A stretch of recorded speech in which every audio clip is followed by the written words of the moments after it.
மகர ராசி நேயர்களுக்கு இந்த வாரத்துக்கு உண்டான டாரட் ரீடிங் என்னன்னு பார்க்கலாம். உங்களுக்கு இந்த வாரம் சுற்றி போட்டுக்கோங்க, கண்டிப்பாக சுற்றி போட்டுக்கோங்க. ரேக்கி தெரிஞ்சவங்க ஆரா கிளென்சிங் பண்ணுங்கள். உங்களோட கடைகளுக்கு சுற்றி போட்டுக்கோங்க, வீட்டுக்கு சுற்றி போட்டுக்கோங்க, உங்களுக்கு சுற்றி போட்டுக்கோங்க.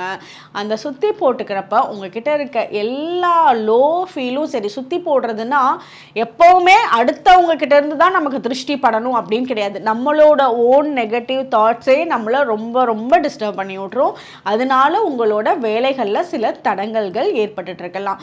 அதனால இந்த சுற்றி போடுறப்போ உங்களுக்கு நிறைய பிரச்சனைகள்லேருந்து ரிலீஃப் கிடைக்கும். உங்களால் நெக்ஸ்ட் ஸ்டெப்பை ரொம்ப கான்ஃபிடெண்ட்டாக எடுத்து வைக்க முடியும். உங்களோட வேலைகளில் எந்த குழப்ப நிலை இல்லாமல் தெளிவாக பண்ணுவீங்க. அதனால் சுற்றி போட்டுக்கோங்க. அதுவே உங்களுக்கு இந்த ஹோல் வீக்குக்கு பயங்கர சப்போர்ட்டிவாக இருக்கும். முடிஞ்சதுன்னா நீங்கள் டெய்லியும் பண்ணுங்கள், இல்லாட்டி ஆல்டர்னேட் டேஸில் பண்ணுங்கள். நல்ல மாற்றங்கள் உங்களோட லைஃப் க்ரோத்தில் இருக்கும். உங்களுக்கு உண்டான ஏஞ்சல் நம்பர் 1010. கமெண்ட் செக்ஷனில் 1010 ஏஞ்சல் நம்பர் டைப் பண்ணுங்கள். தேங்க்யூ.